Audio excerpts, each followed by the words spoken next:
My father died from a pulmonary hypertension when I was only 4 years old. I still remember the night he had a heart attack, watching from the third floor window of my great-grandmother's bedroom as he was wheeled onto a stretcher across the driveway. Hell, I still remember the bare and twisted trees in the front yard, their shadows creeping like eerie tendrils across the lawn. This has little to do with the story as I'm about to tell you. My memories of early childhood have always been very clear, especially during the time of loss. This is not something I imagined. This is not a memory that is vague to me. If I can remember that fateful night, I am sure I am remembering this perfectly. The real story started in the middle of October, not long before I lost my father. Halloween was my favorite day of the year, and the entire month leading up to it always had a time of excitement.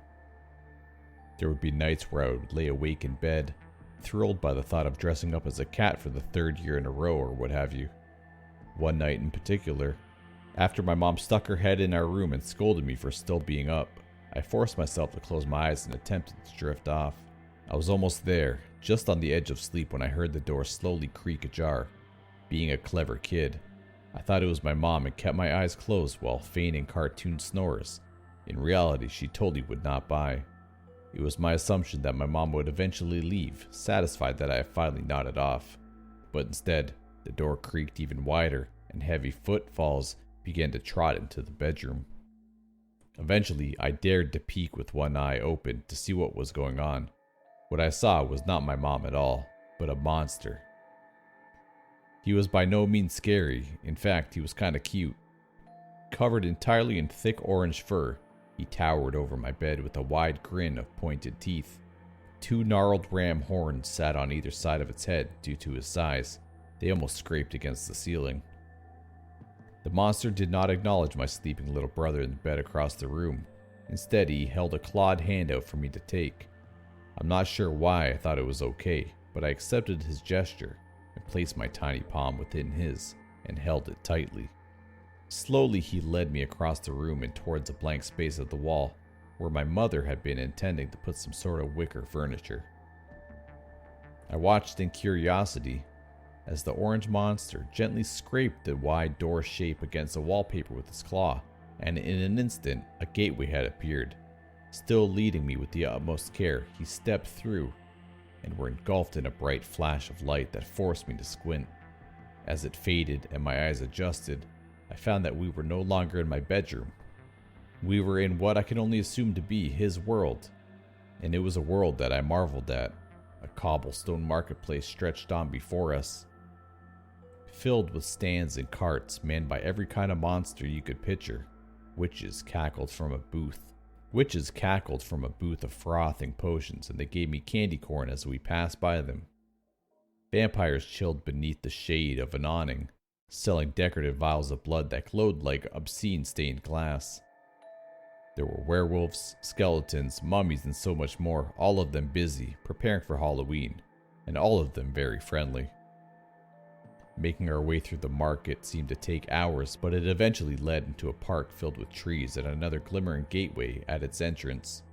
My monster guided me there, and exchanging a warm embrace, he ushered me through the gates and gave a cheerful wave goodbye.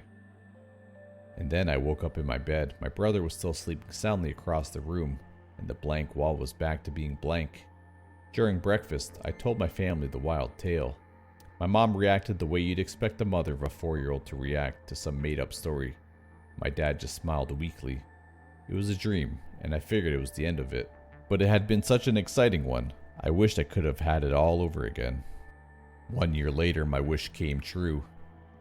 It was the middle of October again, and though it was still an exciting time, I no longer had trouble sleeping. But once again, one night I had woke to the creak of my bedroom door, and I opened my eyes to see my orange monster shuffling into the bedroom. I sprang out of bed to meet him, and yet again, he drew a doorway on the wall with his claw and took me to his world. Everyone was excited to see me, and all of them remembered my name. The witches gave me candy again, and the vampires hissed hellos. It went the same way as last dream, winding through the busy marketplace until we reached the gates at the park and bid each other farewell. The next year I had the dream again, and the year after that again. It had started to become my yearly Halloween tradition. that only I knew about. It wasn't until I was 11 that the dreams began to change. That year, none of the monsters in the marketplace seemed happy to see me. They gave me and my orange monster stern looks as we passed, whispering in hushed voices that I could not understand. There was no candy for me, no greetings or smiles. It was an unnerving trip, and I think that my monster knew this, for he began to pick up his pace and was quick to lead me to the park. When I was 13, the marketplace became a hostile environment. All the kind of creatures that I'd come to know for almost a decade shouted in harsh voices. They pointed with bony fingers, spitting angrily, and ordered us to leave. For the first time, my monster actually picked me up and carried me through, not stopping until I was safely at the gateway. I was 16 when the dreams finally became nightmares. My monster had come for me like he always did each year, but something about him was different. His plush orange fur had grown thin and wispy, and his ram horns had vicious chips and cracks in them. He still held out his hand and took me through that doorway, but this was a grave mistake. We were chased through the market, bitten and clawed and slashed at. My ears were filled with whispers loud enough to drown in, but nobody's mouths were moving, and it almost seemed like they were being spoken in tongues.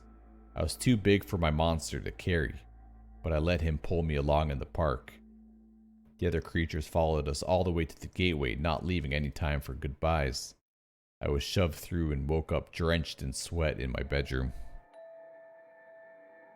17, my monster was a shadow of what he once was. When he came to collect me, there was no chasing in this dream, no sense of imminent danger. There was, however, a massive dread that hung over us as we scrambled through the cobblestone marketplace. The creatures stopped still at their booths, black holes in place of their eyes and mouths. They turned and stared as we passed. My monster had to stop often to catch his breath before we made it to the park. Before I entered the gates, I enveloped him in my arms and squeezed him tight like I had done as a child. He looked at me with saddened eyes, but grinned with those big teeth, and ushered me forward like he always did. When I woke up, I found my eyes were wet with tears. The next year, I wondered if perhaps I would have the dream again. It was very late into October, much later than usual, and I had yet to dream my dream. On Halloween night, after late night partying with friends, I dreamed in a daze that someone was clawing at my walls. I got out of bed and moved cautiously across the floor to see the light-filled doorway to my monster's world was wide open.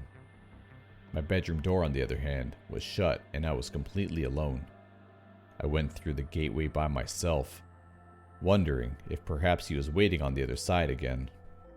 I was met with change when I found the long cobblestone street was empty, void of all structures and life. The only thing that accompanied me was a long smear of dark brown blood and the scatterings of what I could only assume to be flesh. There was a horrible rotting smell that made me cover my nose with the collar of my pajamas and forced me to make the familiar walk with trembling legs. For hours, I walked, my bare feet slipping in blood and gore, staining my toes and making me shudder. I called out, but was only met with the sounds of wind whispering through the streets. As the marketplace ended and gave birth to the park, I came to a halt and my stomach churned violently. There were corpses in my path now of witches, the vampires, the werewolves and monsters. They were mangled, horribly disfigured and discarded in piles carelessly. No longer were they eyeless or cruel looking, but the friendly creatures I had imagined when I was very young. I was slipping through more blood, more flesh, and was now dodging bodies and bloody bits of candy underfoot. Straight ahead was the gates of the park, and standing before them was a familiar sight. The recognizable shape of my monster was waiting for me, but his back was turned. His fur was also very patchy. I noticed revealing a muscular gray body that bulged and twitched with veins. The closer I drew, the better I could hear his deep, rasping breaths. He did not turn to face me, but instead seemed hunched over something. My foot connected with a limb and I tripped, yelping in surprise. The voice that came from my mouth was higher, sounding much younger than that of an 18-year-old's. The sudden cry made my monster freeze, and slowly he turned to face me. In his claws he held the dismantled remains of some sort of corpse. Its stinking brown blood stained his fur. When he saw me, he grinned with a new set of razor-sharp teeth. The smell of decay breezed out of his mouth, and I found myself gawking at the bits of flesh that dangled between his fangs. I was a child then, drowning in my adult pajamas, and feeling my eyes well up with tears. I stumbled back to put space between us and choked back a tiny sob when he reached out for my hand. "Why?" I pleaded, overtaken with fear as he drew up to a much higher height and loomed over me. "Because," he answered. It was the first time I had heard his voice, yet I knew he did not sound that way. He spoke in a low rumble, wrong and inhuman, like something ancient and not of this world. "You grew up." Again he held out his hand and splayed open claws, but I did not take it. I shoved him away and went scurrying over the bodies below, making my way towards the gateway as quickly as I could. I awoke in my room with my mother standing over me, demanding to know why I was screaming in my sleep and if I needed to go to the hospital. I'm 23 now and haven't had the dream since. And if I'm being honest, I don't think I ever will. I still think about them from time to time, musing about it to my husband and friends.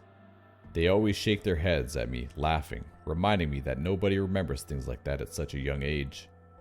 It must have been one dream, all thought up at once, but I know that's not the case. I still remember.